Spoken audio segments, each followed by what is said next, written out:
Hi, this is Sensei John from Integrity Martial Arts, and I'm shooting my second video here on what style do we teach. So in this video, I'm actually going to tell you the style we teach is called Breakthrough Martial Arts. So for many people, that's enough, and if they want a little bit more, you can say, oh, it's like karate. And if that's all you needed to know, you're all set. You don't need to watch the rest of this video or the next couple parts either. But if you want more information, stay tuned. I'll tell you a little bit more about what Breakthrough Martial Arts is. So in order to understand this, I want to actually give you 4 categories of martial arts. And these aren't 4 different styles. These are like how you could categorize styles. So all credit to Walt Lysak for developing these characteristics of the different styles. So like a traditional martial art. So I study Tai Chi. I love it. It's beautiful. It makes me feel good.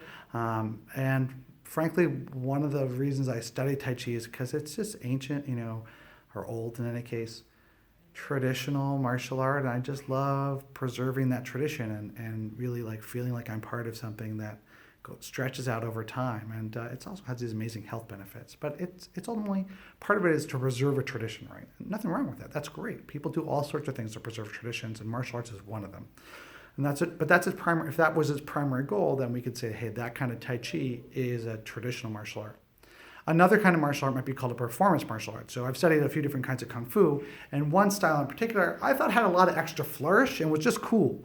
And when I watched my instructor do it, I was like, oh my God, check out those like essence. You can almost like see the tiger in his face and his movement, and you develop all these internal qualities. And Kung Fu literally means skill that transcends surface beauty. So you can kind of get this feel of the art, right, of the performance of it.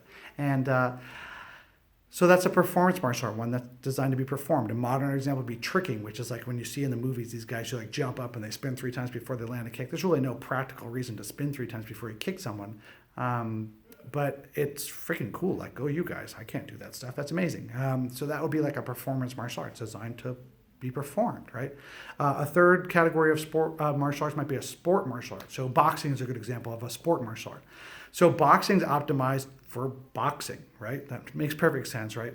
And a lot of it's applicable to self-defense. I wouldn't want to have to fight a really skilled boxer. That'd be tough because they're so good at punching. But if they were, which would you think is better self-defense? Someone who's really good at punching or someone who's really good at punching and elbowing?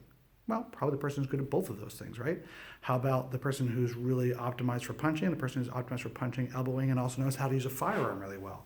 Who do you think is probably safer in a self-defense situation? Well, I'd say the second person because they just have more tools at their disposal. So that's a sport martial art. And then the third category is a reality-based martial art, and those are optimized for defending yourself in real-life situations. I'm going to talk a little bit more about why that's so special in the next video. But really, I think for most people, and by the way, Breakthrough Martial Arts is a reality-based martial art, but I think really for most people, the primary goal of martial arts for them is really character development. Like we want to think about, hey, what are you going to get out of it? I want to feel more confident. I want to feel stronger. It's like most people don't actually want to necessarily know how to defend themselves explicitly. They want to feel safer, and they think that if they learn how to defend themselves and punch and kick and elbow, they'll feel safer. Does that make sense?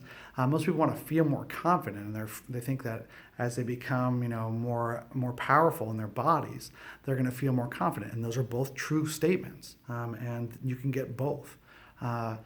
Some people are wanting to be more focused or feel better about themselves or to have better discipline. And these are all things that are available from a whole variety of martial arts.